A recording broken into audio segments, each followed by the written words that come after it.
Que le Seigneur Jésus-Christ vous bénisse richement. Nous bénissons son nom ce soir. Comme il nous a donné cette occasion de nous retrouver dans son sanctuaire. Que son nom soit béni à jamais. Et nous remercions sincèrement notre pasteur pour cette confiance qu'il a envers nous. Sans plus tarder, nous pouvons nous lever pour honorer la lecture de la parole de Dieu.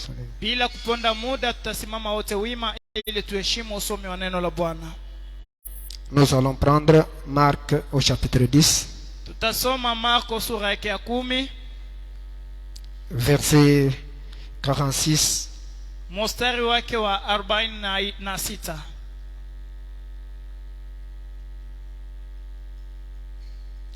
46. à 52. Marko 10 mstari wake wa 46. Nous lisons au nom du Seigneur Jésus-Christ. Tuko na isoma mjina la Bwana wetu Yesu Kristo. Lorsqu'ils arrivèrent à Jéricho, wakati balifika uko Yeriko, et lorsque Jésus en sortit avec ses disciples et assez grande foule, na wakati Yesu alitoka pamoja na mitume wake, les fils de Timée, Bartimée, mendiant aveugle, batoto ba Bartimée ule mukalomba wa kipofu, les fils de Timée, Bartimée, mendiant aveugle, mutoto wa ule Bartimée kipofu, était assis au bord du chemin. Alikuwa anashikala pembeni ya njia.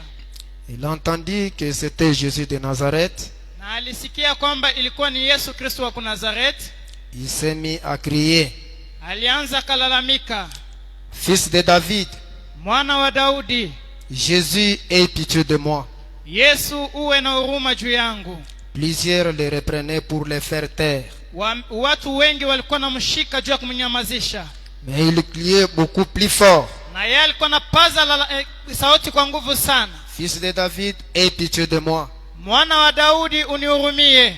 Jésus s'arrêta Yesu akasimama et dit, na akasema, appelez-les. mumuite ule mtu. Ils appelèrent aveugle Bakamuita ule mtu en lui kipofu, disant, prends courage, lève-toi, il t'appelle. bakamwambia ujitilie udari na ulamuke uende kule. Et l'aveugle jeta son manteau Na ule kipofu akatupa koti yake et s'éleva d'un bond, vint vers Jésus. na akalamuka mzuri juu ya kwenda kumwona Yesu. Jésus prenant la parole, Yesu akachukua misemo, lui dit, akamwambia, que veux-tu que je te fasse? unapenda nikutendee nini? Rabboni lui dit aveugle, Na akamwambia, napenda nione. Kipofu alimwambia vile, que je recouvre la vie. nipate kuona, macho yangu yaanze kuona tena. Jésus lui dit, Yesu akamwambia, va, wende, ta foi t'a sauvé. imani yako imekuokoa. Aussitôt, il recouvra la vue Mpaka pale kisha ye kutoka pale na kaona, et suivit Jésus-Christ. na akamfuata Yesu Kristo. Dieu Tout-Puissant, maintenant nous sommes dans ta présence. C'est toi qui dois parler maintenant, Seigneur Jésus, pour la bénédiction de tes enfants, pour la délivrance de tes enfants, pour la guérison de tes enfants, Seigneur. Prends maintenant le contrôle de toutes choses. Domine maintenant l'auditoire, Jésus. Nous voulons te voir en œuvre, toi, Elohim l'effort. Tu es le même hier, aujourd'hui et éternellement. Nous voulons, oh Dieu bien-aimé, te voir encore, oh Dieu Tout-Puissant, ce soir. Nous voulons encore une fois témoigner de toi ce soir, Jésus. Manifeste-toi, Seigneur de gloire. Voici, nous nous confions en toi. Au nom du Seigneur et Sauveur Jésus-Christ, nous prions avec foi et nous disons Amen. Amen. Que Dieu vous bénisse, vous pouvez vous asseoir. Mungu ambariki, mnaweza kuikala. Nous parlons l'histoire de l'aveugle Bartimée. Tuko nasemezea kuhusu hadisi ya kipofu Bartimayo, Cet aveugle à la porte de Jéricho. na ule kipofu kumulango wa Yeriko. Il avait beaucoup de choses en sa défaveur. Alikuwa na mambo mingi kwa ajili ya fadhili yake. Dans ce temps-là, Mwile wakati il y avait beaucoup d'aveugles. kulikuwaka babipofu ba mingi, Il y avait beaucoup de mendiants. kulikuwaka bakalomba ba mingi, Il y avait beaucoup de mendiants à la porte. kulikuwaka ba maskini bakalomba pa milango ba mingi. Comme il y avait beaucoup de gens, de mendiants, Gisi kulikuwaka ba maskini bakalomba ba mingi, l'aveugle Bartimée avait beaucoup de regrets en lui. kipofu Bartimayo alikuwa na nunguniko ndani mwake. Il avait des regrets, pourquoi? Alikuwa na manunguniko juu ya nini? Des fois, il pouvait se rendre compte. Mara ingine aliweza kujiona kwamba Il est aveugle, yeye ni kipofu, il ne voit pas. asione. Mais d'autres mendiants qui étaient là Na wengine wa maskini walikuwa pale wako na lomba, pouvaient voir walikuwa naona et tendre la main. na beko na nyosha mkono. Mais lui n'avait pas cette possibilité-là. Lakini yeye asikuwa na fadhili Il ile. ne tendait que la main. Yeye alikuwa na nyosha paka mkono, Il ne voyait rien. ashikuwa naona kitu. Et les autres pouvaient tendre leurs mains, Bengine balikuwa na nyolosha mikono faire yao, même un signe na beko nafanya hata à alama celui qui pouvait leur donner quelque chose. kwa ule mwenye aliweza kubakabulia kitu. Mais lui n'avait pas cette possibilité. Lakini yeye ashikuwa na fadhili ya kuona. Il peut se rendre compte Anaweza kuona kwamba dans tout ce qu'il pouvait demander. mubyote benye aliweza kuomba, Il se rend compte qu'il ne pouvait pas trouver quelque chose qui pouvait l'aider, yeye alikuwa naona kwamba asikuweza kupata kitu kiliweza qui kumsaidia, pouvait le supporter. ambayo kiliweza kumsaidia Ses besoins aussi, les besoins de sa famille. na mania tena ya jamaa yake. Il a commencé de méditer en lui. Alianza kufikiri ndani mwake, Jusqu'à quand? mpaka wakati gani Il y a beaucoup de mendiants. kuko ba maskini bakalomba ba mingi. Je demande, Naomba ce que j'obtiens, kile kile niko napata ça ne me suffit pas. akinifurahishe. à mes besoins, même aux besoins de mes enfants, de ma famille. na akisaidia hata akifurahisha kwa besoin ya jamaa yangu. Il n'avait qu'une petite fillette Yeye alikuwa katuna binti kidogo et son épouse qui était à l'âge de 16 ans. na bibi yake alikuwa kwa umri ya miaka 16. Il s'est rendu compte il n'avait pas quoi faire. Yeye alijikutanisha ashikuwa na kingine cha kufanya. Il a commencé à se poser des questions. Akaanza kujiswali maswali. Seigneur, Bwana, si je pouvais même être à ce moment-là, quand Josué était sur la ville, na akasema kwamba kama mimi niliweza kuwa ile wakati Yoshua alikuwa ndani ya mji, quand Élie traversait cette route, wakati Elia alikuwa anapita mwinjia, je pouvais aller vite vers homme de Dieu, ningeliweza kukimbia mbio kumbele mtumishi wa Mungu, demander à cet homme de Dieu, kumulomba ule mtumishi wa Mungu, homme de Dieu, mtumishi wa Mungu, priez pour moi, uniombee que je recouvre la vie. nipate kuona. Or, ce n'est pas le temps. Japo aina ile wakati Aujourd'hui, leo hii les sacrificateurs nous disent, wakoani wako natuonesha les jours des miracles sont déjà passés. siku ya miujiza inaisha Les temps pita, des miracles sont déjà passés. muda wa miujiza unaisha kupita, Ça n'a pas de temps aujourd'hui. haina nafasi leo. Il s'est posé toujours, il a fait toujours ces soucis-là en lui. Yeye alikuwa na maile nia ndani mwake. Pourquoi? Juu ya nini? Parce que ce qu'il recevait, Juu ya kile kenye alikuwa ce napokea, qu'il demandait, kile kenye alikuwa nalomba, ne l'aidait pas, akikuwa namsaidia, ne pouvait pas l'assister, assister à tous ses besoins. haikuwa naisha mabesoin yake yote. Un jour, Siku moja il s'est posé la question. alijiswali swali,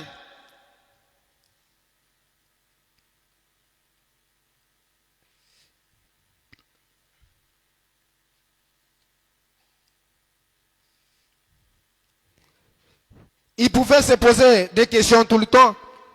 aliweza kujiuliza maswali kila mara. Jusqu'à quand? Mpaka wakati Je vais gani demeurer toujours comme ça. mtabakia hivi? William Branham dit, William Branham anasema cet aveugle, ule kipofu pendant qu'il demandait, wakati alikuwa naomba, pendant qu'il se posait toutes ces questions, wakati alikuwa najiswali maswali il yote, était aveugle physiquement, yeye alikuwa kipofu mais il mkimwili, n'était pas aveugle spirituellement. lakini yeye asikuwa kipofu mkiroho. Il pensait toujours sur lui-même. Alikuwa anajiwazia juu yake mwenyewe. Un jour, Siku moja quand il se posait ces questions, wakati alikuwa anajiswali hii swali, il a dit même, akasema hivi, si je pouvais être là, kama niliweza kuwa hako quand Josué était sur cet endroit, wakati Yoshua alikuwa pai fasi, si seulement j'étais là quand Élie descendait sur cette route, kama mimi ningelikuwa mwile muda wakati Elia alikuwa anapitia mwii njia, j'aurais allé vite vers l'homme de Dieu, ningelipasha kukimbia mbio kwa mtumishi wa Mungu, demander à cet homme de Dieu, juu ya kumuomba mtumishi wa Mungu priez pour moi, aniombee, et je pouvais voir, na nilipasha kuona, et cette souffrance pouvait s'arrêter. na mateso yangu ingelipasha kuisha. Il avait toujours cette souffrance en lui. Yeye alikuwa na ile mateso ndani mwake.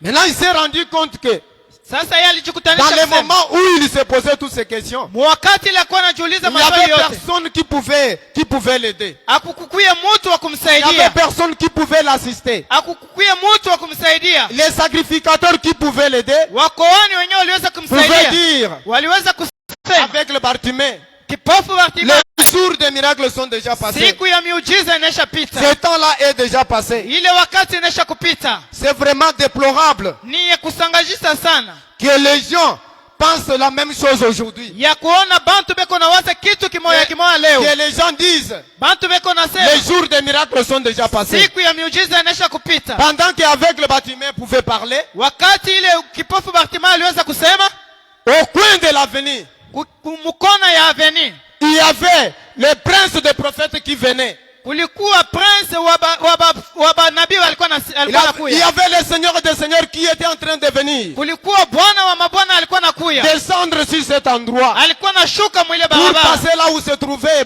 avec le Bartimée. juu ya kupita pale palikuwa kipofu Bartimayo. Il a entendu un bruit, Akasikia makelele, il y avait trop de bruit, kulikuwa makelele ya les mingi gens sana, qui criaient bantu walikuwa nalalamika Hosanna, Hosana, Hosanna. Il Hosana. a posé la question Akaswali aux swali gens qui étaient là. kwa bantu walikuwa pale, Qu'est-ce qui se passe? nini iko napitikanika? Il y a trop de bruit. Kuko makelele ya mingi. Qu'est-ce que les gens pouvaient leur répondre? Bantu waliweza kumjibia nini? Les gens répondaient, tais-toi, bantu balimwambia funga kinywa, assis-toi. ikala chini. C'est Jésus de Nazareth qui est en train de passer. Ni Yesu Kristo wa Nazareti eko napita. Il pose la question qui? Anaswali swali nani? Pendant qu'on lui répondait comme ça, Wakati walikuwa namjibia il y vile, avait une femme qui était à ses côtés. kulikuwa mwanamke mmoja alikuwa pembeni yake. Elle a eu pitié. Akamsikilia buluma. La façon dont il souffrait, il a commencé à souffrir pour voir aussi. Munamna yenyewe alikuwa anahangaika juu ya kuona Yesu. Il s'est approché près de lui. Akamkaribia. Il a dit, Akasema, Monsieur, Bwana, celui qui passe, huyu eko napita c'est Jésus de Nazareth. ni Yesu wa Nazareti. C'est lui qui guérit les malades. Ule mwenyewe anatunzaka bagonjwa. Quand il a entendu ça, Wakati alisikia ile misemo, il a posé la question. aliswali swali. Ce n'est pas des fanatiques ça. Hii aina ya kifanatiki. Est-ce que c'est la vérité? Eti ni ya ukweli? Il a dit c'est Jésus de Nazareth Akasema ni Yesu Kristo wa Nazareti qui guérit les malades. ambaye kuna tunza wagonjwa. Là où il était, Pale penye alikuwa, il a commencé à souffrir pour voir. akaanza hangaika juu ya Il kuona. a essayé de demander. Akapima kuswali. Il a dit, Akasema, c'est quoi le bruit? ni nini hii makelele? Les gens pouvaient lui répondre. Bantu baliweza kumjibia, C'est Jésus de Nazareth. ni Yesu wa Mais ceux Nazareti. qui étaient près de lui Lakini bale balikuwa karibu pouvaient lui naye dire, baliweza kumwambia, tais-toi, funga kinywa, assis-toi. ikala C'est chini. Jésus de Nazareth qui passe. Ni Yesu Kristo wa Nazareti eko napita. Lorsqu'il a entendu que c'était Jésus, Wakati alisikia alikuwa ni Yesu, il s'est tenu. alisimama. Il s'est tenu debout. Alisimama wima. Il a commencé à prier. Akaanza kuomba. Il a commencé à crier. Akaanza kulalamika. Jésus, Yesu, fils de Jésus, Yesu, aie pitié de moi. uwe na huruma. Aie pitié de moi. Unihurumie. Aie pitié de moi. Unirehemu.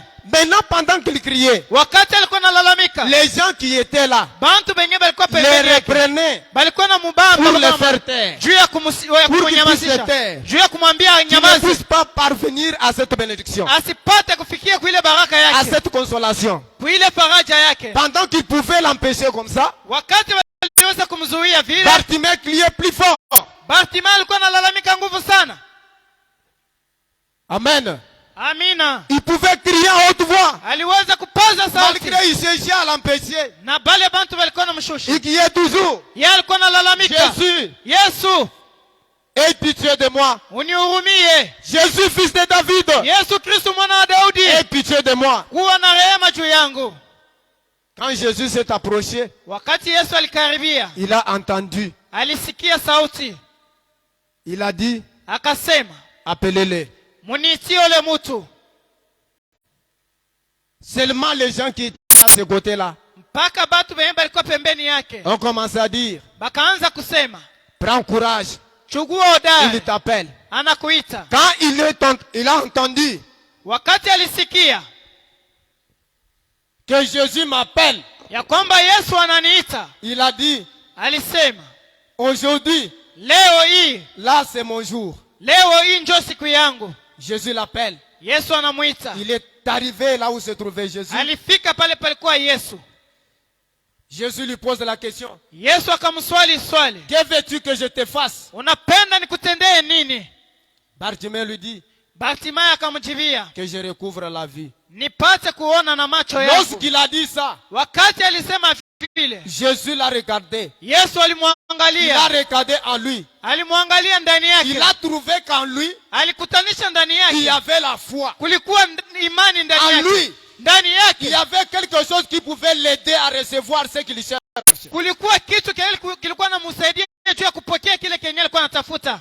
Quand il a trouvé qu'en lui, il y avait la foi, Wakati alikutanisha ndani mwake mulikuwa imani, il lui a répondu, alimujibia, ta foi. imani yako Sauvé. inakuokoa. Directement, Mpaka pale l'aveugle Bartimée kipofu Bartimayo a vu. Il a aliona, commencé à louer le Seigneur. akaanza kumsifu Bwana. Qu'est-ce qui a poussé Nini limsukuma Bartimée à Bartimayo recevoir apate ce qu'il kupokea avait besoin? kile kenye alikuwa nakyo C'est nia? la foi. Ilikuwa ni imani. Maintenant, ce soir, Na hii magharibi nous allons nous partager quelque chose. tutagawanyana kitu kidogo. Aujourd'hui, le même Jésus Na leo hii qui Yesu avait moja posé la question Ana avec swali- le Bartimée, aliswali anakuswali kwa kipofu Il te Bartimayo. pose aussi la même question. Anakuswali tena na wewe swali. Que veux-tu que je te fasse? Unapenda nikutendee nini? C'est ça ce que nous allons nous partager aujourd'hui. Ndio kenye tutagawanyana Jésus te leo. pose cette question. Yesu anakuswali Il hii y a aussi swali. des difficultés. Uko na magumu Il y a yako aussi pia. des problèmes. Uko na mambo Il y a des yako. maladies. Uko na Le magonjwa. seul qui est capable de t'aider, Mwenye kuna uwezo wa kukusaidia. le seul qui est capable de déraciner tout ce que tu as, Mwenye kuna uwezo wa ce kukusaidia. n'est que le Seigneur Jésus-Christ. Ni mpaka Yesu Kristo. C'est lui qui a cette capacité. Ule mwenye kuna C'est uwezo. lui qui a cette puissance. Yeye ndio kuna uwezo C'est lui ile. qui est à mesure Yeye ndio kuna mamlaka de déraciner cette maladie qui date de longtemps dans ton corps. ya kungola ile magonjwa yenyewe Il est yanakawia le sana même Dieu maisha. aujourd'hui. Yeye ni yule Il jana te leo pose hata la milele. question. Eh,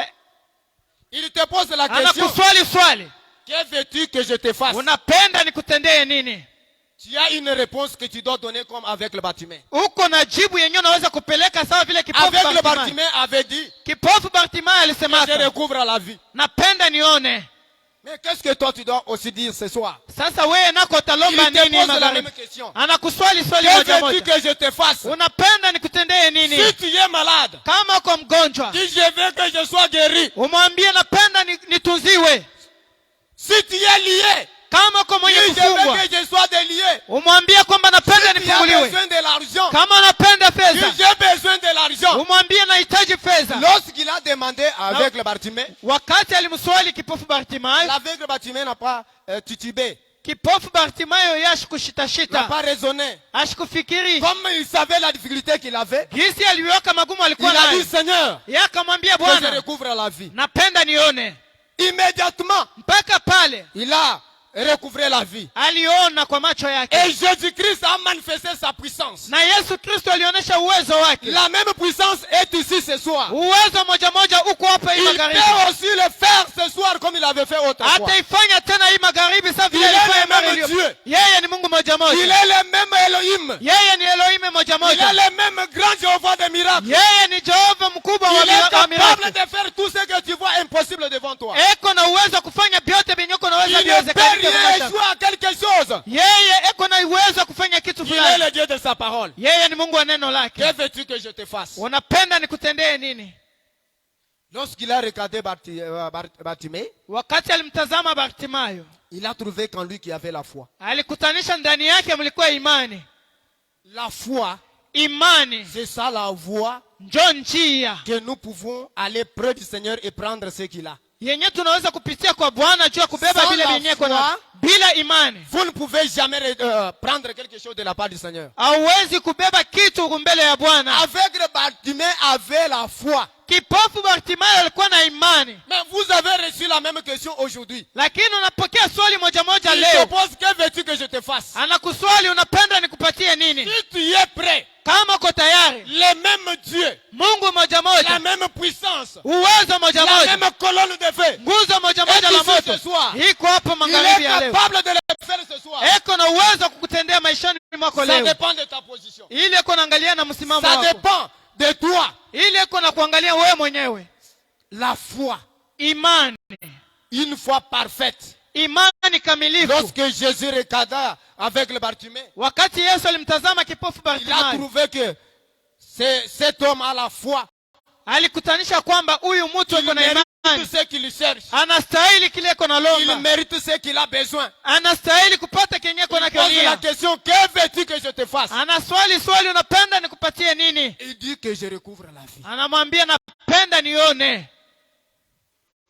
Si toi tu vois tituber de citer ce qui te dérange, Kama wewe unaweza kushakia shakia juu ya kutaya tu kile vas kile kuna rester kuzuiza, avec ça. utabakia nacho. Mais le Dieu, Lakini Mungu, le Seigneur Jésus-Christ que nous adorons ce soir, Bwana Yesu Kristo ambaye tuko na abudu hii magharibi, est ici. eko hapa, Il est capable de le faire comme il avait fait autrefois. eko na uwezo wa kutenda sawa vile alitendaga mara Il est iliyopita. le même Dieu. Yeye ni Mungu moja moja. Lorsqu'il a regardé, Wakati aliangalia, il n'a pas posé beaucoup de questions. yeye kuuliza maswali ya mingi. Et quand il n'a pas posé beaucoup de questions, Ashikuuliza maswali ya c'est mingi. parce qu'il avait trouvé qu'en lui, il y avait la foi. Ni jua alikutanisha ndani ya Bartimayo mulikuwa imani. Même vous aussi, Hata wewe naye ce soir, hii magharibi, si tu as la foi, kama uko na imani, La foi imani ne regarde pas les obstacles.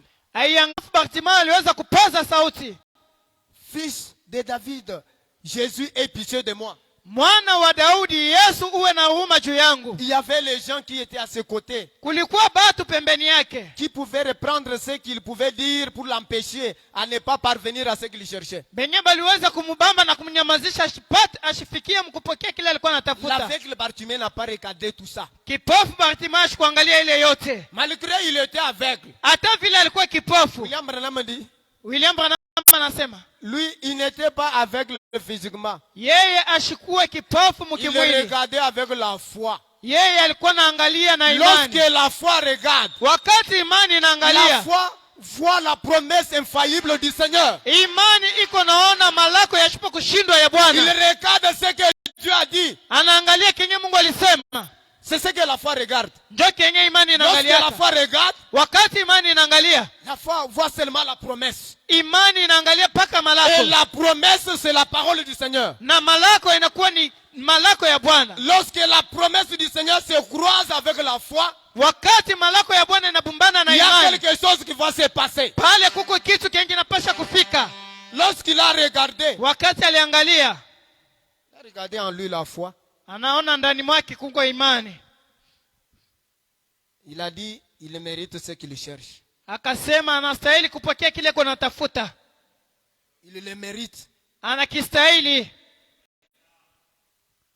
S'il n'avait pas la foi, Kama shingelikuwaka na imani, l'aveugle Bartimée ne pouvait pas recouvrir la vie. kipofu Bartimayo C'est asingelionaka. par la foi que nous recevons tout ce que nous avons besoin. Ni kupitia imani ndio tuko napokea vyote vyenye tuko navyo nia.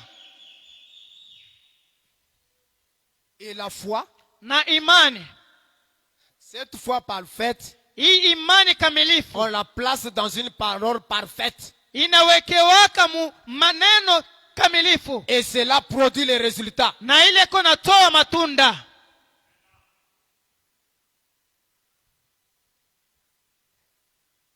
Pour parvenir à ce que vous avez besoin ce soir, Juu ya kufikia kukile kenye ama kupokea kile kenye uko nakyo besoin hii magharibi, je sais que tout un chacun de nous naamini ya kwamba kila mmoja wetu a toujours des besoins, eko mpaka na toujours mania des ma soucis. mahitaji, a toujours des soucis, eko na masusi, a toujours des difficultés, eko mpaka na magumu, a toujours des questions qu'il se pose. eko na maswali yenye kuna Même dans sa jiswali, croissance spirituelle, hata mkukomea kwake kwa même kiroho, sa façon de grandir spirituellement, hata namna ya kuendelea même dans kiroho, sa vie. hata ndani ya maisha Des fois, il yake. n'a pas de moyens. Mara ingine ashinda na pesa, Des fois, il n'a même pas du travail. mara ingine ashinda na kazi. C'est toujours la même question que nous devons nous poser ce soir. Ni mpaka swali moja moja tunaweza kujiuliza hii magharibi. Cette question, Ile swali ça ne vient pas de moi. haitokee kwangu, C'est le Seigneur Jésus-Christ qui te pose cette question. ni Bwana Yesu Kristo ndio kuna kuswali hii Il swali. te dit, Anakuonesha, que veux-tu que je te fasse? unapenda nikutendee ama nikupatie nini? Toi, tu connais ce qui te dérange. Wewe unajua kile kiko na kusumbua, Tu connais ce qui te trouble. unajua kile kiko na kuvuruga. Il te pose cette question. Anakuswali hii swali, Tu as une réponse comme avec le Bartimée avait donné une réponse. uko na jibu mwenyewe, sawa vile kipofu Bartimayo aliletaka jibu. Lorsqu'il a donné la réponse, Wakati aliletaka jibu il a yake, reçu ce qu'il avait besoin. alipokeaka kile alikuwa nakihitaji. Toi aussi, le Seigneur te pose la même question. Na wewe Bwana anakuswali swali Donne moja aussi une moja, réponse exacte na wewe uko na jibu yenye et kueneana, tu recevras ce que tu as besoin. ambao utapokea kwa kile kenye uko nakihitaji. Le même Dieu est ici. Mungu moja moja eko hapa. Jésus-Christ de Nazareth. Yesu Kristo wa Il Nazareti est ici. eko hapa. Il est le même hier, aujourd'hui et pour toujours. Yeye ni yule yule jana, leo, hata milele. Il est le Dieu de sa parole. Yeye ni Mungu wa neno Il lake. n'a jamais failli. Yeye ashashindwaka kamwe. Le Dieu des promesses infaillibles. Mungu wa malako isiyoshindwa. Il n'est pas un Dieu de l'histoire. Yeye ana Mungu wa hadisi. Le Dieu de sa parole. Yeye ni Mungu wa neno lake. Cette parole, c'est ça la vie. Ile neno njo bujima bwenyewe. William Branham dit, William Branham anasema, la parole de Dieu. La parole de Dieu, neno la Mungu c'est la vie et la puissance de Dieu. ni uzima na uwezo wa Mungu. C'est ça la parole de Dieu. njo neno la Mungu. Une fois que vous dites Amen à la parole de Dieu, Mara ingine munasemaka amina kwa sauti ya Mungu. c'est comme si le Dieu là est là. Iko sawa vile ule Mungu eko hapa. Vous êtes en train d'accepter le Dieu là. Muko naenda na muaminia ama kuitikia ule Mungu.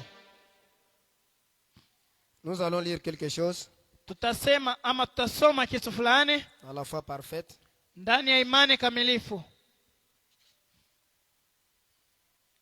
Du dimanche 25 août 1963. Ya mwile tarehe.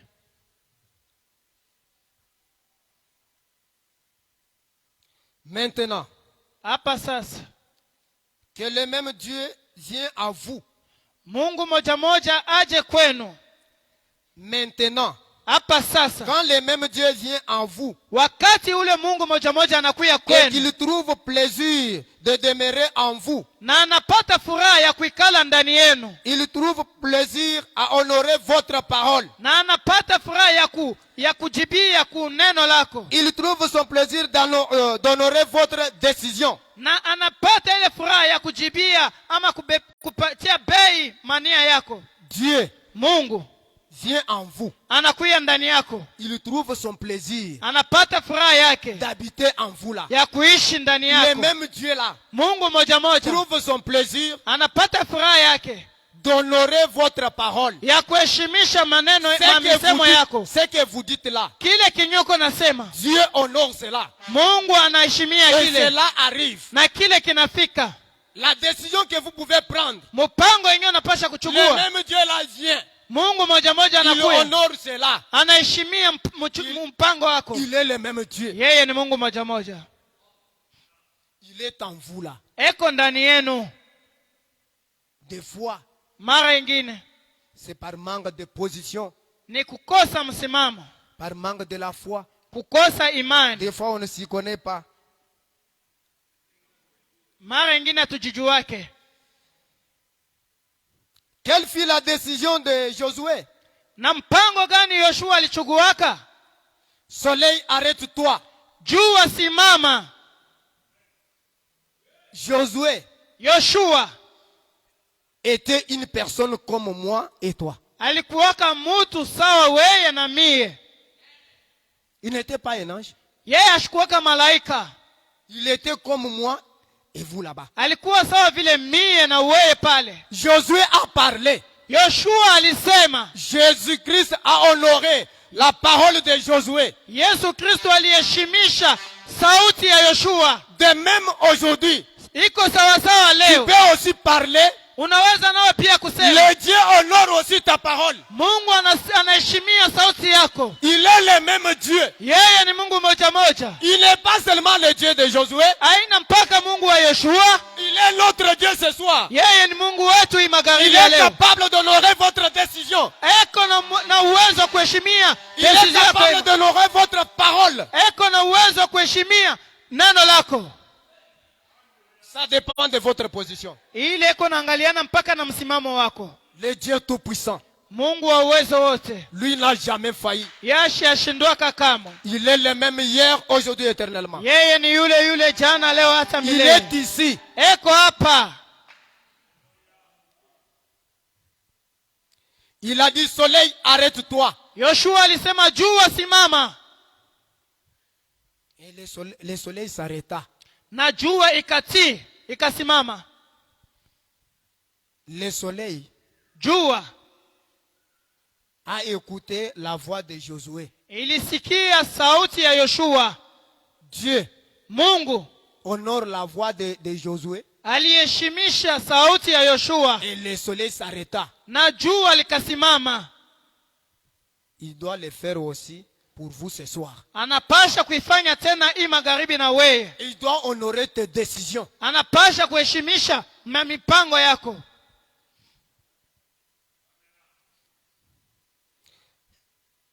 Quelle fut la décision de Moïse? Na msimamo gani wa Musa alichuguaka? Il leva son bâton Alinyoshaka bakora yake sur le fleuve comme cela. juu ya bahari mwii namna. Il lui ordonna de s'ouvrir. Akaamuru bahari ipate kufunguka. Il s'ouvrit. Na bahari ikafunguka. Lorsque Moïse est arrivé devant la mer Rouge, wakati Musa alifika mbele ya bahari nyekundu, Dieu a honoré la parole de Moïse. Mungu aliheshimisha sauti ya Musa. Il a pris le bâton, Alichukua bakora, il a fait comme ça, il a parlé. alinyoosha hivi na akasema, Le Dieu Tout-Puissant Mungu wa uwezo wote a honoré la parole de Moïse. aliheshimisha sauti ya Musa. Le même Dieu Mungu moja moja doit honorer tes paroles ce soir. anapasha kuheshimia sauti yako hii magharibi. Il n'est pas un Dieu de l'histoire. Yeye ana Mungu wa hadithi. Il est un Dieu réel. Yeye ni Mungu wa kweli. Vous savez pourquoi nous échouons quand nous avons besoin de quelque chose? Mnajua juu ya nini tunashindwaka wakati tuko na hitaji ya kitu kimoja? La doute à la parole du Seigneur Shaka kuneno ya Mungu nous donne l'échec à beaucoup de choses. iko na tufanya tupate kushindwa kubitu vya mingi. La parole de Dieu, Neno ya Mungu c'est Dieu. ni Mungu mwenyewe. Lorsque vous écoutez la parole de Dieu, Wakati unasikia sauti ya il Mungu, n'y a pas à expliquer. hakuna cha kufasiria. Dieu a dit, Mungu anasema cela me suffit. na ile inanienea. Cela règle la question. Ile inajibia kumambo. Il n'y a pas une question à poser là-dessus. Hakuna swali ya kuswali pale juu. Si tu commences à poser des questions, Kama unaanza kuswali swali, c'est un démon qui t'anime. ule ni demona njoo iko na kutumikisha. Lorsque Dieu a parlé, Wakati Mungu il anasema, a parlé. anaisha kusema Je crois. naamini. Je dis Amen. Nasema amina. Et cela arrive. Na ile inafika.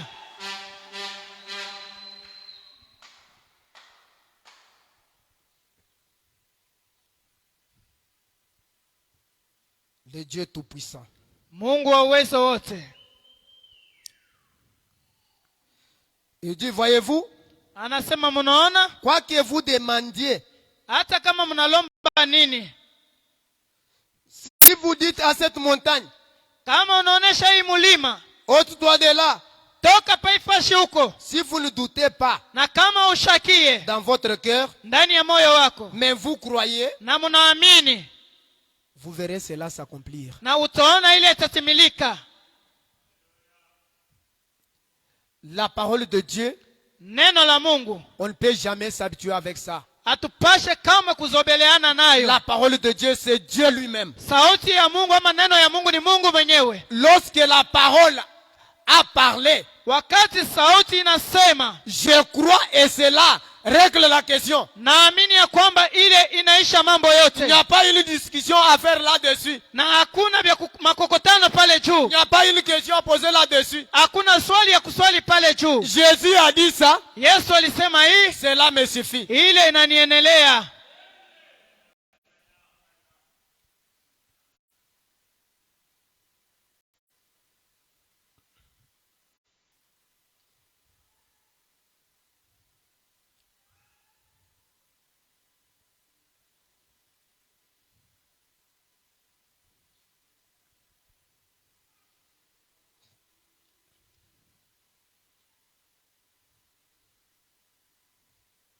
Je prends encore quelque chose. Nasoma tena andiko ingine.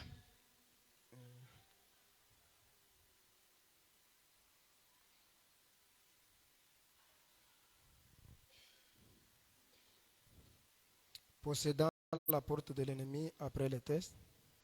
Mwenye kushika milango ya adui kisha majaribu. Du dimanche 22 mars 1964. Yenye kuhubiriwa mwile tarehe. Paragraphe 112-113. Sehemu yake ya 112-113.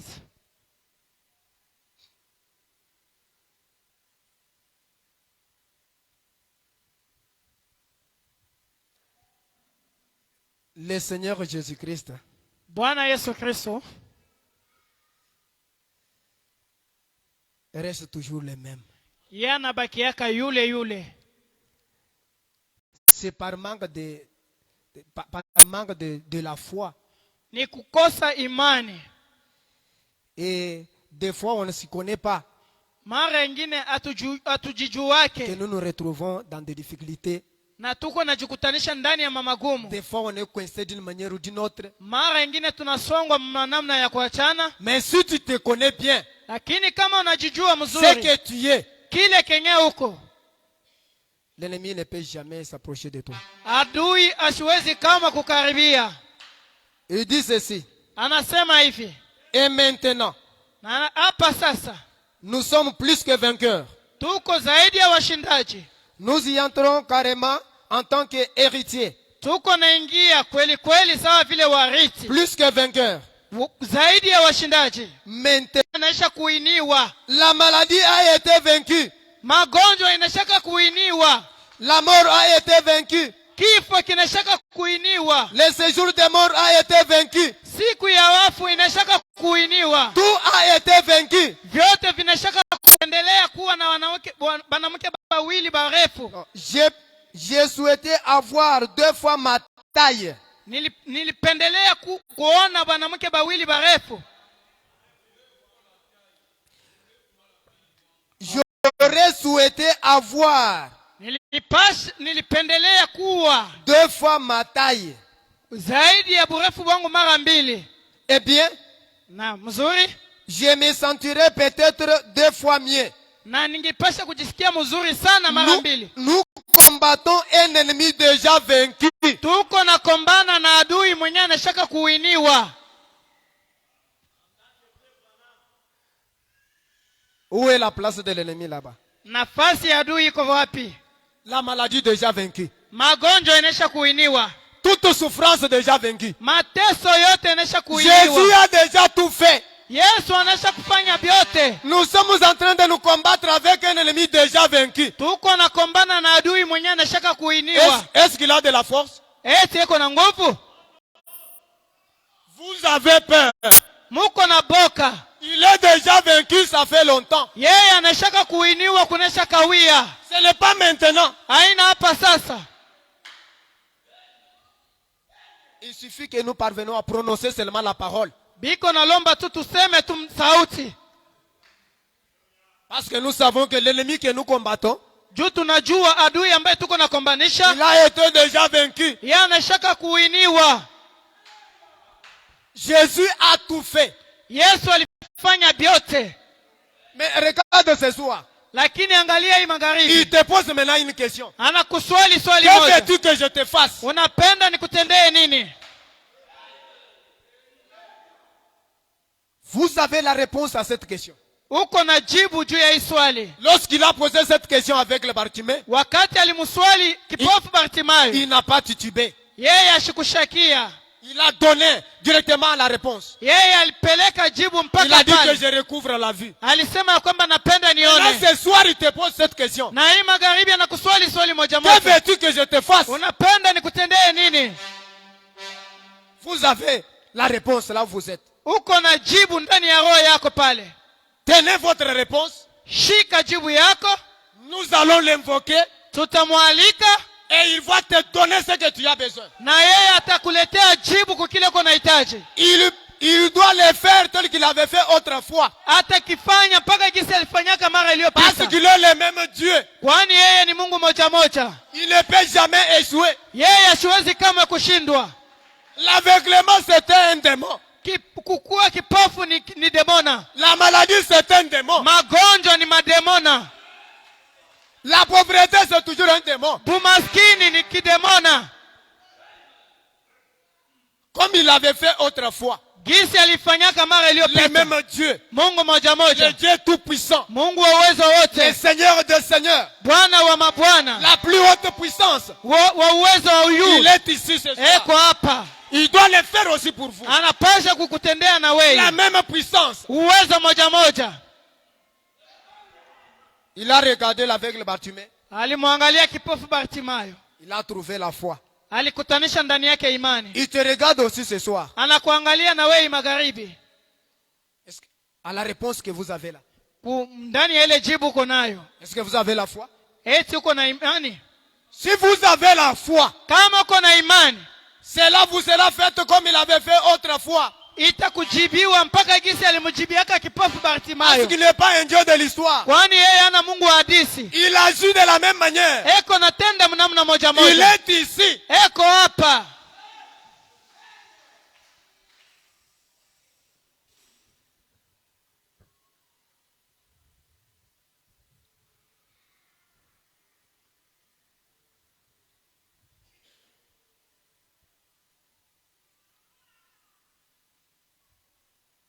Le Dieu Tout-Puissant. Mungu wa uwezo wote. Il n'a jamais failli. Asiyeshindwaka kamwe. Il est le même hier, aujourd'hui et éternellement. Yeye ni yule yule jana, leo hata milele. Il a déjà tout fait. Yeye anasha Ala kutufanyishia byote. Il a payé le prix. Alilipa bei. Il a vaincu la maladie, Aliwina magonjwa. la pauvreté, Aliwina umaskini. toute souffrance. Mateso yote. Il a déjà fait. Yeye anasha kuifanya. Comment puis-je m'inquiéter? Nitahangaika kunini? Toujours le même sermon, Mpaka mahubiri moja moja. paragraphe 105 Sehemu yake ya 105 et 106. na 106. Dieu est fidèle à sa promesse. Mungu ni mwaminifu kwa malako yake. Peu n'importe ce qu'il doit faire, Hata kyote kenye anaweza kufanya. il emblarera le ciel avant de laisser sa promesse faillir. Yeye atatazama kwa macho yake kabla aache ile malako ishindwe. Il n'a jamais fait une promesse Asiyafanyaka kamwe qu'il ne malako peut pas tenir. yenye ashiafikiaka mkuitimiza. Dieu ne peut jamais donner une promesse et échouer. Comment accomplir cette promesse? Mungu ashiwezi kamwe kulaka na ashifikie mkutimiza malako yake. Jamais. Kamwe. Jamais. Hata siku moja. S'il a dit par ces maîtrisures nous sommes guéris. Kama alisema kwa vidonda vyake tunatunziwa. Si vous croyez à cela, Kama unaamini kwa ile, cela doit arriver. ile itakufikia. Sa promesse n'a jamais failli. Malako yake hayashindwaka kamwe. Des fois nous trouvons des paniques. Mara ingine tunapataka mapaniki. Lorsqu'une douleur vient subitement, Wakati maumivu ama magumu inatufikia, vous manquez même la position comment prier. unakosa hata na namna ya kuomba. Parlez. Sema. Il est le même Dieu. Yeye ni Mungu moja moja. Il va honorer votre parole. Ataheshimia ama ataheshimisha sauti yako. Seigneur, Bwana, je ne veux pas sentir cette douleur. sipendi tena nisikie maumivu. C'est un démon. Ni demona. Je ne peux pas vivre avec ce démon. Sipendi kuishi na huyu demona. Comme il a déjà dit ça, Gisi yeye anashaka kusema et c'est vile. sa promesse. Na ni malako Il yake. va accomplir. Ataitimiza. Vous avez une douleur qui date de longtemps. Mungu na maumivu yenye nakawia sana. Hii douleur yangu c'est depuis 2005. Mo- Mina teswa sana. Douleur yangu hii nakawia sana depuis 2005. Unateswa c'est parce que tu ne te connais pas. Tu as souffert, c'est parce que nijua ujijue. Lorsque tu vas te connaître, Wakati utajijua, tu vas dire à cette douleur de te quitter. utaambia kwa ile maumivu ikuachie fasi. C'est un démon. Ni demona. Tu t'es déjà habitué avec un démon dans ton Unaisha corps. kuzobeleana na demona ndani ya mwili yako. Vous avez la parole. Uko na sauti. Prononcez la parole. Sema sauti. Il a dit il va honorer cette parole. Yeye alisema ataheshimia ama ataheshimisha Prenez ile la sauti. décision. Chukua mpango. Il a dit il va honorer cette décision. Yeye alisema ataheshimia ile mpango. Il a trouvé son plaisir d'habiter en vous Anapata furaha yake juu ya kuishi ndani yako. et d'honorer votre parole, Na kuheshimia ama kuheshimisha sauti yako. votre décision. Mpango wako. Est-ce que ce que je commence ici, ça va tenir? Eti kikemi naanzisha hapa kitaisha? Pourquoi tu te poses cette question? Wewe uko najiuliza vile juu ya nini? Et l'enfant de Dieu. Mtoto wa Mungu. Est-ce que ça va tenir? Tu poses cette question à qui? eti bitaendeka. Uko na swali nani mwenye uko nauliza? Il va te découvrir que tu n'as pas la position. Pale ataona asema aona na msimamo. Il viendra te profiter. Shetani atakuya kukuprofite pale.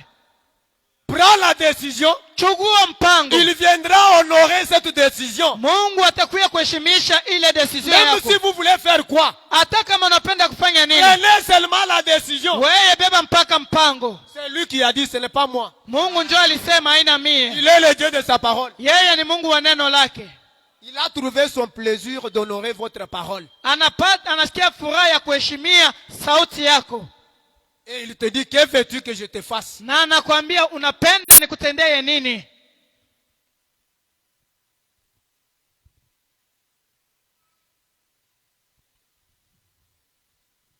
Le même Dieu est ici. Mungu moja moja eko hapa. Il est le même hier, aujourd'hui et éternellement. Yeye ni yule yule jana, leo hata milele.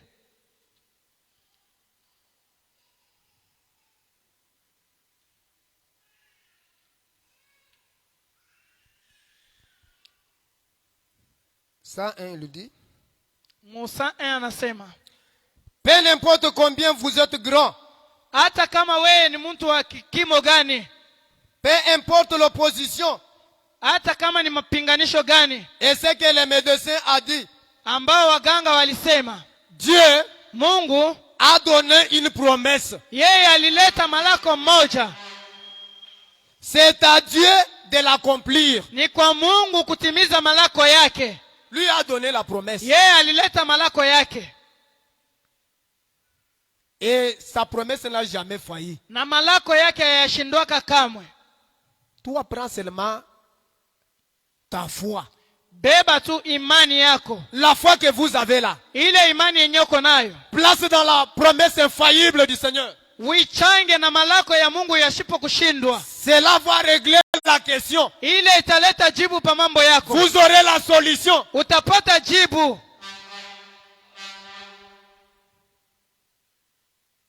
Il n'y a personne ici qui a donné une promesse. Hakuna mtu hapa mwenye alileta malako. C'est Dieu. Ni Mungu. Et nous prenons ses promesses. Na tuko na beba malako yake. Nous les croyons. Tuko na iamini. Et c'est là la vérité. Na ile inakuwa ni ukweli.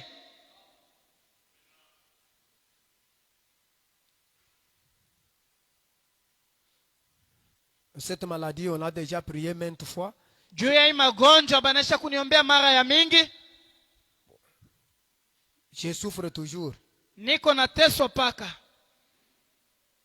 Vous n'avez pas de la foi. Hauna na imani.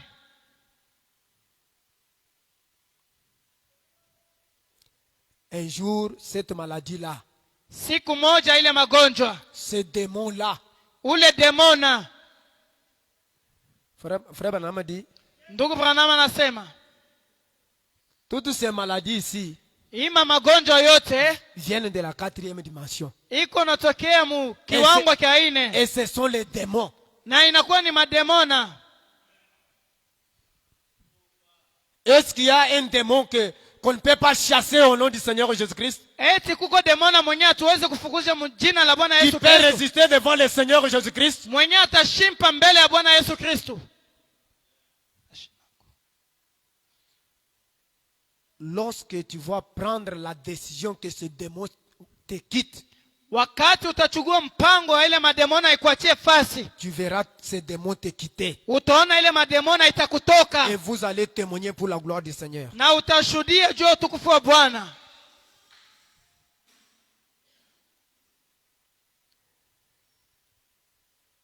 Toujours le même sermon. Mpaka mahubiri moja moja.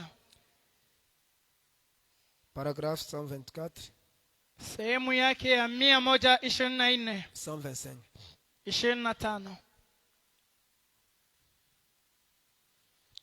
Si vous êtes en Christ, Kama uko ndani ya Kristo, il dit, anasema, si vous demeurez en moi kama munaishi ama munabakia ndani yangu, et que mes paroles demeurent en vous, na sauti yangu inaketi ndani mwenu, demandez n'importe quelle clé que vous voulez. ombeni chochote kenye munapenda. Demandez n'importe quelle porte que vous voulez posséder. Munilombe mlango yote yenye munaweza munapenda kuingia. Demandez tout ce que vous voulez. Mulombe vyote vyenye munapenda. Cela vous sera accordé. Bile vyenye mutalomba vitamipewa. Vous êtes en Christ. Muko ndani ya Kristo. Nous sommes les enfants de Dieu. Tuko batoto ba Nous Mungu. sommes en Christ. Tuko ndani ya Kristo. Demandez tout ce que vous avez besoin. Muombe vyote vya muko navyohitaji. Demandez n'importe quelle clé que vous voulez posséder. Mulombe hata funguo yote gani yenu nahitaji. Demandez n'importe quelle porte. Mulombe mlango yote. Cela vous sera accordé. Ile mlango itamipewa.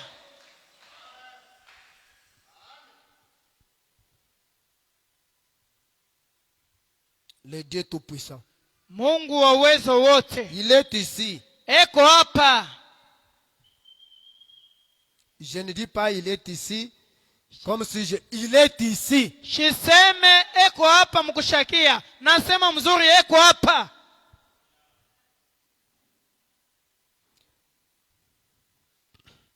Si vous demeurez en moi, kama mnaketi ndani yangu, et que mes paroles demeurent en vous, na neno langu linaketi ndani mwenu, vous pouvez vous emparer de la porte.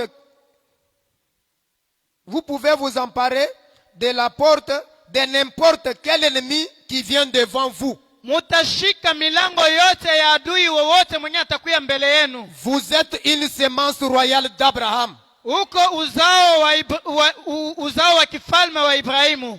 Quel genre de porte se dresse devant vous? Aina gani ya mlango ambao unasimama mbele yako? Si c'est la maladie, kama ni magonjwa, vous en êtes plus que vainqueur. wewe ni zaidi ya msindaji. Nous combattons un ennemi déjà vaincu. Tuko na kombana na adui ambaye anashaka kuuiniwa. Nous sommes plus que vainqueurs. Shie tuko zaidi ya washindaji.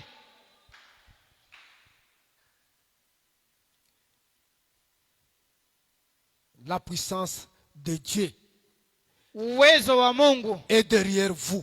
iko kumkongo yenu. Cette puissance vous accompagne. Ile uwezo wa Mungu iko Nous namsindikiza. sommes les ambassadeurs de Christ. Tuko waambasaderi wa Kristo. Cette puissance, Ile uwezo, c'est qu'il est. kile kenyeko, Même des anges hata wa malaika sont derrière vous. weko kumkongo yenu. Comment vous inquiétez? Juu ya nini mko nangaika? Parlez. Museme. Ce que vous allez déclarer, Kile kenye utatangaza, il viendra honorer ça. yeye Mungu atashuka juu ya kuheshimisha kile.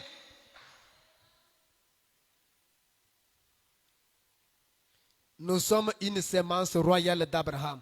Tuko uzao wa ufalme wa Ibrahimu. Dieu nous a tout donné. Mungu anatupatia vyote. La divinité en vous là. Bumungu ndani yenu mule.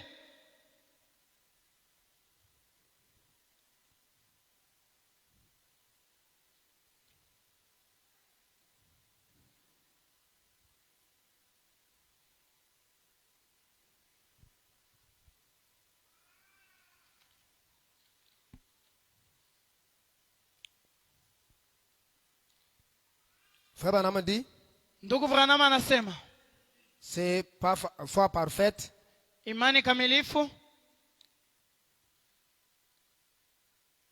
Dimanche 25 août 1963. Ya mwile tarehe. Paragraphe 151.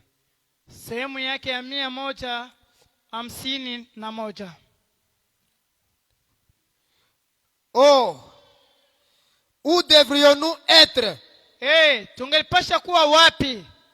Voilà la foi parfaite. Tazama imani kamilifu. Pas de vision. Hakuna maonyo. Juste prononcer la parole. Kutamka mpaka neno.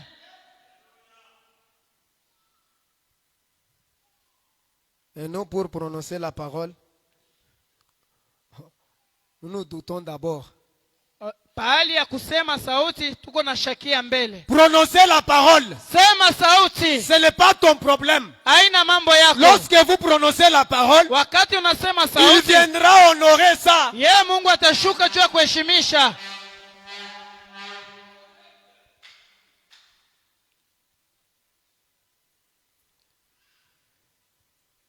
Il dit prononcer la parole Anasema mseme sauti sans avoir vu du tout les guirées. bila kuona waakidi wote. Il a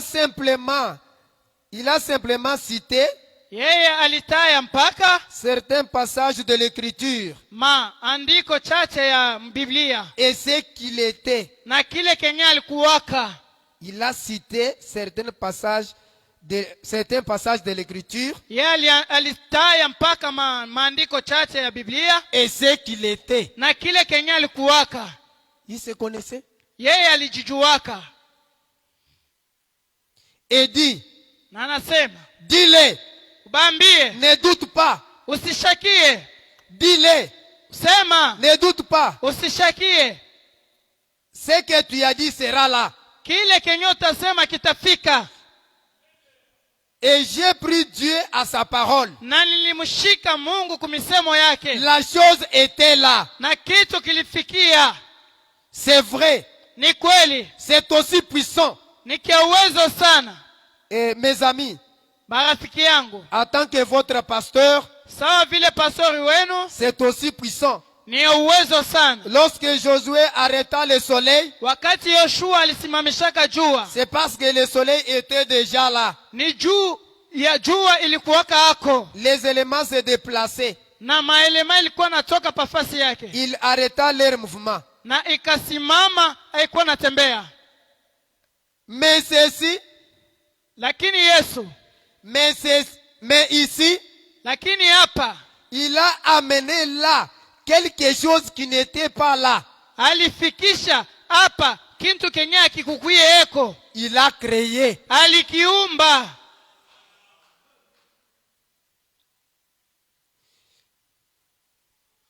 Je suis si content Niko na furaha sana de connaître le Dieu qui peut un jour prendre la poussière de la terre ya kuona ama kujua Mungu anaweza kubeba mavumbi ya udongo sans qu'il n'y ait rien, bila kuwe kitu, mais me rappeler de nouveau à la vie na kukileta kinakuwa tena uzima par cette même foi. kupitia mara hii moja moja. Après que j'aurais été enterré Kisha mie kuzikwa dans la tombe. ndani ya kaburi. Oh là là, Elala, c'est ça. njo vile Prononcer la parole. kusema sauti, Cela règle la question. ile iko naleta jibu pa mambo yote.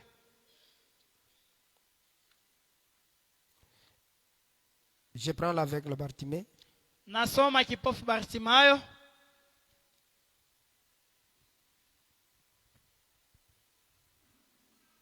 « 18 août 1955.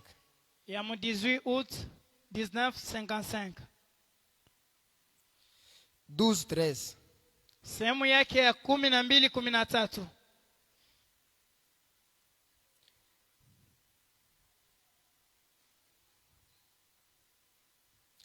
Mais il a encore crié, Tena akalalamika, Jésus, fils de David, Yesu mwana wa Daudi, aie pitié de moi. kuwa na huruma juu yangu. Oh, il était à deux pâtés de maison. Japo alikuwa mbali ya manyumba, Il s'est rendu compte que alijiona ya kwamba la seule chance qu'il avait, bahati moja ambayo alikuwa nayo passer près de lui, ni kupita karibu naye. il devait attirer l'attention. Angelipasha kukokota angalisho. Il devait avoir l'audience avec lui. Angelipasha kupata muda pamoja naye. Sinon, Kama ina vile, il resterait aveugle pour toujours. angelipasha kubakia kipofu walote. Lorsque Jésus venait Wakati Yesu alikuwa nakuya, et on l'empêchait, balikuwa na muzuiza. l'aveugle s'est rendu compte que Kipofu yaliona kwamba si je rate cette occasion, kama mimi napusa mpaka hii bahati que cet homme de Jésus est en train de passer, ya huyu mtumishi wa huyu mtu Yesu yuko napita, je vais rester aveugle pour du bon. mimi nitabakia kipofu Je walote. dois tout faire Nitafanya kyote pour être guéri. juu ya nitunziwe. Il a commencé à crier, Akaanza kulalamika, fils de David, mwana wa Daudi, Jésus, Yesu, aie pitié de moi. uwe na huruma juu yangu. Pendant qu'il criait, Wakati alikuwa anapaza sauti, les autres le reprenaient. pengine walikuwa namshika pour le faire taire. juu ya Mais il kumnyamazisha, criait plus fort. lakini yeye alikuwa analalamika nguvu sana. Lui n'a pas regardé tous les obstacles. Yeye kuangalia vizuizo vyote, Ce qui l'empêchait, bale walikuwa namzuiza c'était les obstacles devant lui. ilikuwa ni vikwazo mbele yake. Il ne voulait pas qu'il puisse être guéri. Yeye alikuwa anapenda atunziwe, Mais la foi lakini imani est au-dessus de tout obstacle. iko juu ya vikwazo vyote. Lorsque la foi regarde, Wakati imani il inaangalia, voit la promesse infaillible de Dieu. iko naona malako yasipo kushindwa ya Et Mungu. c'est ce que l'aveugle Bartimée regardait. Na njoo kile kenye kipofu Bartimayo Il alikuwa criait anaangalia, alikuwa avec analalamika ce Dieu fixé là où était Jésus. na macho yake mkuangalia kule kulikuwa Yesu. Lorsque Jésus entendit, Wakati Yesu akasikia, il a dit appelez-le. akasema muniitie aye. Lorsqu'il est arrivé près de lui, Wakati alifika karibu na Yesu, il a posé la même question. akaswali swali moja Que moja. veux-tu que je te fasse? Yesu akamwambia, unapenda nikutendee nini? Il a répondu Alijibia, que je recouvre la vie. napenda nione. Il te pose la même question ce soir. Anakuuliza swali Que moja moja veux-tu hivi que je magharibi. te fasse? Unapenda nikutendee Quel est nini? ton problème? Mambo yako ni mambo Quelle est ta gani? difficulté?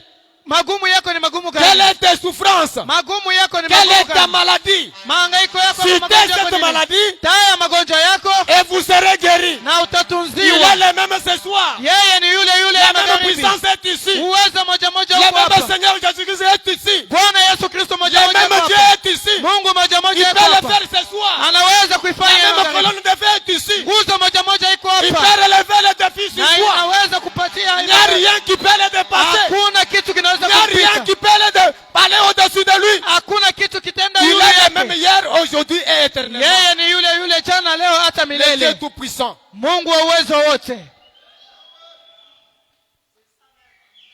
Frère Branham dit, Ndugu Branham anasema,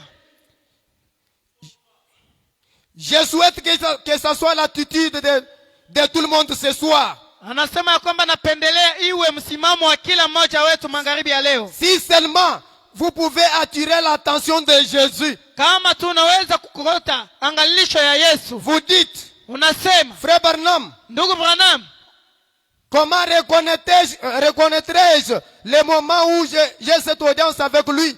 namna gani nitatambua ya kwamba niko naongea naye?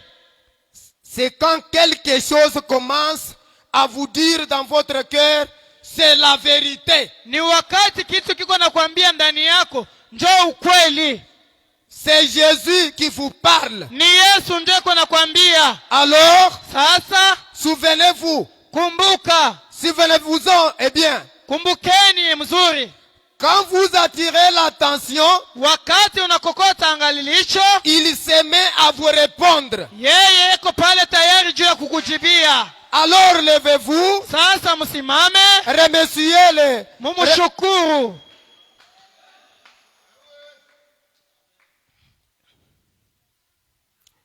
Oh, Je regrette vraiment. nanungunika sana. Aujourd'hui, quand les gens essayent de faire le Dieu quelque chose de l'histoire, Leo hii bengine bantu beko napima kufanya Mungu awe Mungu wa hadisi. je voudrais vous poser la question. Nilipenda kumiswali swali. À quoi sert un Dieu historique Iko nasaidia kunini Mungu wa hadisi? qui n'est pas le même Dieu? Mwenye ana Mungu moja Aujourd'hui, moja. à quoi sert la Bible Biblia iko nasaidia kunini? s'il n'est pas la même Bible aujourd'hui ce soir? Kama haina Biblia moja moja hii magharibi. À quoi sert le Dieu de Moïse Iko nasaidia kunini ku Mungu wa Musa? s'il n'est pas le même aujourd'hui? Kama haina Mungu moja moja. Branham dit Alléluia. Ndugu Branham anasema haleluya. Il est le Dieu aujourd'hui. Yeye ni Mungu Il leo. est ressuscité. Yeye anafufuka. Il est ressuscité des morts. Alifufuka tokea wafu. Il est ici Eko hapa pour prouver pour trouver lui-même juu ya kujionesha mwenyewe. qu'il est toujours le même Dieu. Yeye ni Mungu moja moja. Vous dites, Muko nasema j'ai la foi niko na imani pour croire. juu ya Mais kuamini. vous avez peur de déployer cela. Lakini muko na boka kwa kuamini ile. À quoi sert-il à un oiseau d'avoir des ailes Sasa itasaidia kunini kundege awe na mabawa s'il ne sort pas de la cage? na kama asitoke mkanyumba juu ya kuruka? C'est vrai. Ni kweli. Ses ailes ne lui servent à rien. Mabawa yake msaidie kukitu. Il doit sortir et déployer ses ailes. Anapasha kutoka na apige mabawa yake. Dans cette église ici, Mui kanisa hii, ce soir, hii magharibi, il y a assez de foi de guérir chaque personne. kuko imani sana ya kutunza kila mtu. Mais vous avez peur. Lakini mko na boka. Il y a assez de foi Kuko imani sana pour guérir chaque personne. juu ya kutunza kila Mais mtu. vous avez peur ce soir. Lakini mko na boka hii magharibi. Il faut sortir de la cage. Inapasha kutoka ndani ya Sortez de kifungo. la cage. Mutoke mkifungo. Ne donnez plus de nourriture à vos oiseaux. Musipatie kama chakula kwa ndege benu. Vous pouvez nourrir votre oiseau Munaweza kulisha ndege wenu d'une nourriture très orthodoxe. na chakula cha orthodoxe. Si vous ne le laissez pas sortir de la cage, Na kama umtoshe mkale kanyumba, à quoi cela lui sert-il? na itamsaidia kunini? C'est vrai, Ni kweli. il ne s'agit pas de votre nourriture. Ile aina juu ya chakula yenu. Il est question de se libérer. Ni mambo tu ya kujiachilia huru. Il n'est pas un Dieu de l'histoire. Yeye ana Mungu wa hadithi. Absolument pas. Ni kweli kweli ana Il Mungu wa est hadithi. le même Dieu. Yeye ni Mungu moja moja. Comment les gens peuvent-ils prétendre qu'il est différent d'autrefois? Namna gani bantu banaweza kusema eko mwenye kuachana na mara iliyopita? Quand notre Dieu a-t-il perdu sa puissance? Wakati gani Mungu anapoteza uwezo wake? Quand a-t-il changé? Wakati gani Mungu anabadilika? À quoi sert-il de parler de ce Saint-Esprit Itasaidia kunini kusemezea kuhusu Roho Mtakatifu qu'avaient les apôtres? ambaye aliyekuwa na wamitume? Il est le même Dieu. Yeye ni Mungu moja Il est moja. ici. Eko La hapa. même puissance est ici. Uwezo moja moja uko La même hapa. colonne de feu est ici. Nguzo moja moja na Il est moto uko hapa. capable de te délivrer ce soir. Eko na uwezo wa kukufungua Si tu magharibi. crois, Kama unaamini, vous allez recevoir ce que tu as besoin. utapokea kile kenye Si vous unahitaji. êtes malade, Kama uko il est mgonjwa, le même Dieu. yeye ni Mungu moja La moja. même colonne de feu est ici. Juu ya kukutunza. La même puissance est ici. Uwezo moja moja uko hapa. Prends votre foi. Chukua imani yako Approchez à ce qu'il a dit. na utange na kile Le alisema. Seigneur viendra honorer cela. Bwana atashuka juu ya Et kujibia cela ile. va régler la question. Na ile italeta jibu kwa Il n'y maswali a yako. rien qui peut vous retenir. Hakuna kitu kinaweza Il n'y a rien, kumzuia. il n'y a aucun démon qui peut résister devant le Seigneur Jésus-Christ. Hakuna hata demona moja atashimpa mbele ya Bwana Lorsque Yesu. vous parlez, Wakati unasema, c'est lui qui a parlé. yeye ndio Il anasema. viendra honorer votre parole. Atashuka kuheshimia Croyez sauti à yako. cela. Amini kwa Et ile. cela va régler la Na question. kile kitaleta jibu kwa Même si majibu. vous avez une douleur, Na hata kama uko na le même maumivu, Dieu est ici. Mungu moja moja yuko hapa. Prenez la foi, Chukua imani,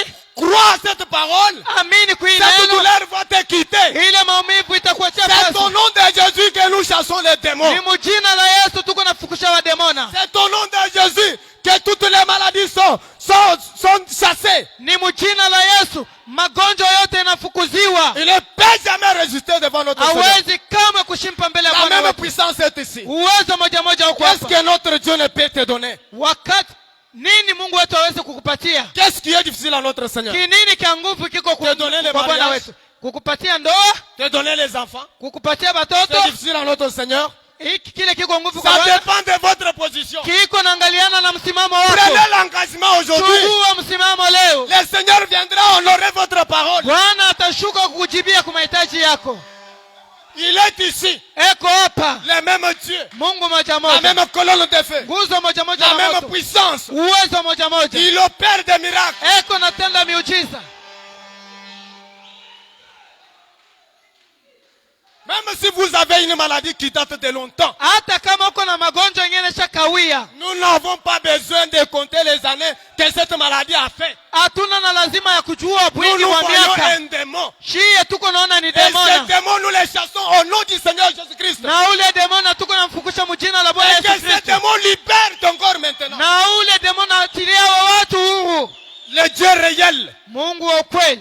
La plus haute puissance. Wa uwezo wa juu La sana. puissance qui est au-dessus de toute puissance. Uwezo ambao uko juu ya mauwezo yote. Aucun démon qui peut résumer devant sa face. Hakuna yake. n'est pas un Dieu de l'histoire. Yeye ana Mungu wa hadithi. À quoi sert un Dieu de l'histoire? Itasaidia kunini kwa Mungu wa À quoi hadithi? sert ce Dieu s'il n'est pas le même Dieu aujourd'hui? Mungu huyu atasaidia kunini kama ana C'est yeye qu'il ule faut ule me leo. prouver que c'est la vérité. Na hii uweze kuna Lorsque je vais voir le même Dieu opérer les mêmes choses, ni wakati nitaona Mungu Il est moja le moja même anatenda ce soir. mambo moja moja. Yeye ni ule il ule est magharibi. capable de le faire. Na yeko na uwezo wa kufanya. Enlevez la doute en vous. Tosha mashaka ndani Le mwenu. Seigneur viendra honorer votre parole. Yesu atashuka kujibia kwa maombi yenu. Et votre parole Na sauti yenu sera automatiquement la parole du Seigneur. Et itakuwa kwa ghafla sauti cela ya va Mungu. régler la question. Na ile italeta jibu. Que le Seigneur Jésus-Christ vous bénisse richement. Bwana Yesu Kristo mbariki.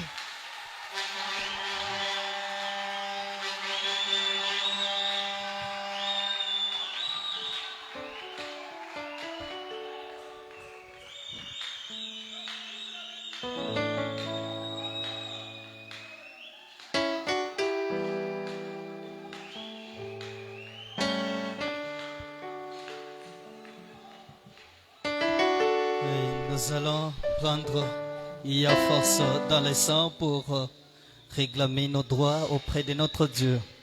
Omba nguvu iko ndani ya damu ndio kuomba.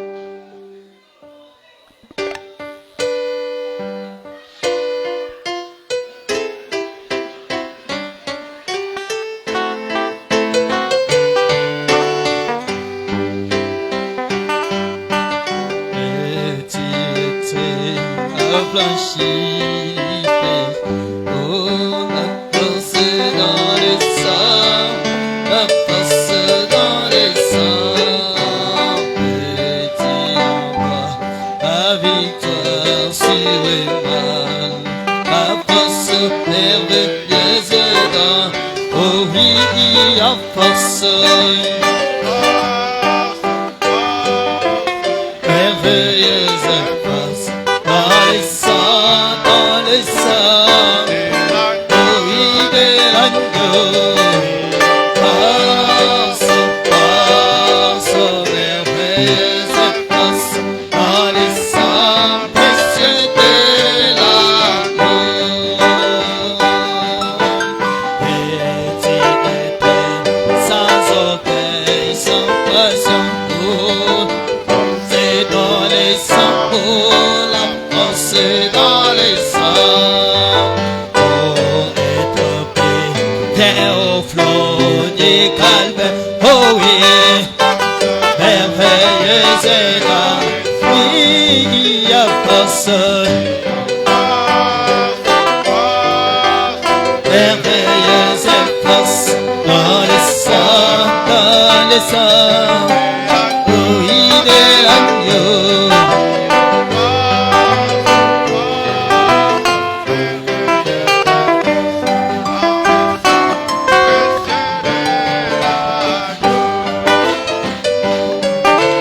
Petit était plus grand que la neige, oh oui, dans les sangs, la force dans les sangs, les yeux du péché ils sont là, oh oui, la force merveilleuse dans, il y a force.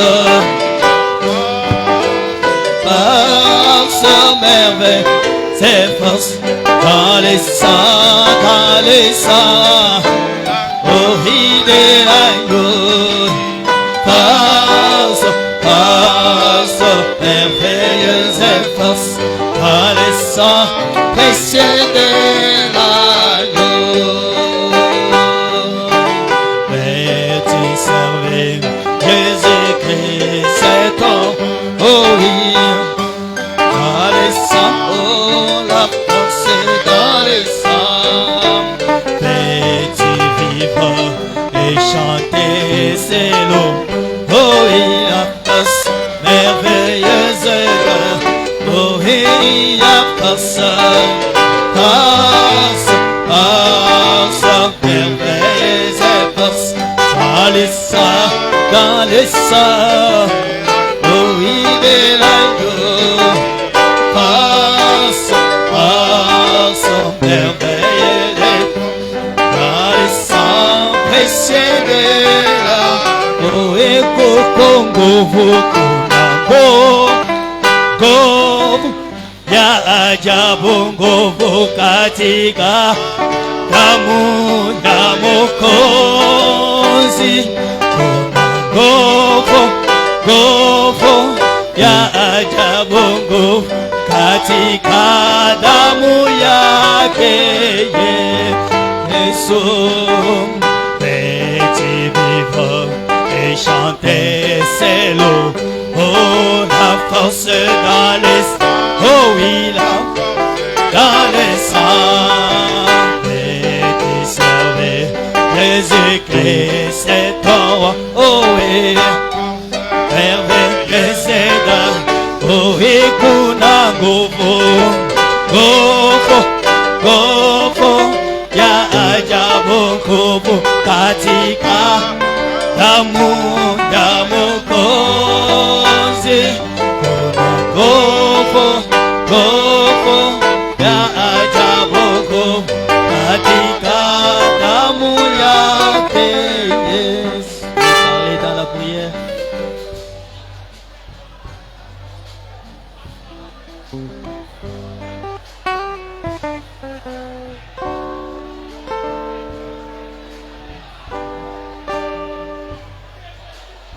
Nani hawezi kuniweka huru? Ni Yesu Mwokozi, Yesu Mwokozi. Nguvu kushinda nipata kwa damu ya Yesu Mwokozi. Kuna nguvu ya ajabu, nguvu katika damu ya Mwokozi. Kuna nguvu ya ajabu, nguvu katika damu yake Yesu. Nani hawezi kunipewa huru? Ni Yesu Mwokozi, Yesu Mwokozi. Nguvu kushinda nipata kwa damu ya Yesu Mwokozi. Kuna nguvu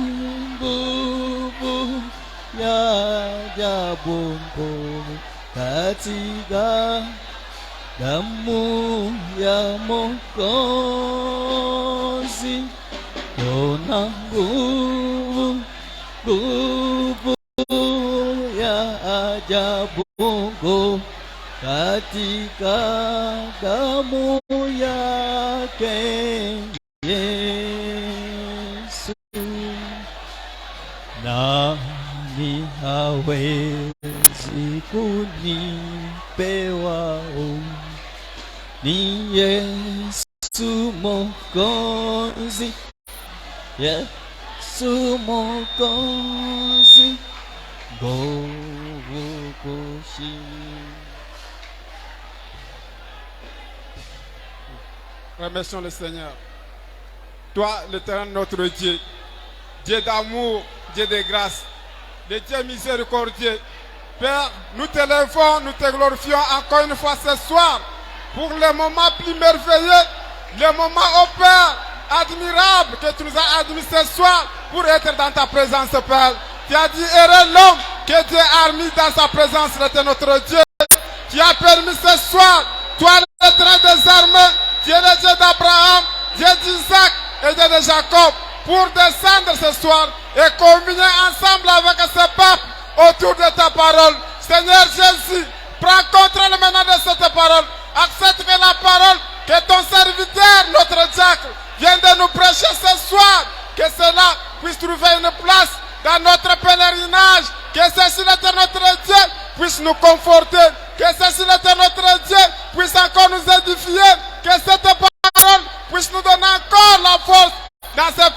message du Seigneur Jésus-Christ. Tu nous as dit, Seigneur, que cette parole, si toi tu es le Dieu qui avait honoré la parole d'Élie, même ce soir, tu es le Dieu capable d'honorer la parole de tout et chacun de nous ce soir, Père. Parce que nous savons que Élie était un homme de la même nature que nous. Élie avait ses hauts, Élie avait ses bas, mais toi tu es notre Dieu, comme Élie était un ambassadeur. Quand tu pouvais prononcer la parole, toi le Dieu qui tient sa parole, tu pouvais ôter, descendre et permettre que la parole d'Élie puisse être exécutée, qu'il n'y ait pas la pluie selon Seigneur sa parole. Merci l'Éternel, prends maintenant contrôle de tous tes enfants, Seigneur, qui ont tout abandonné.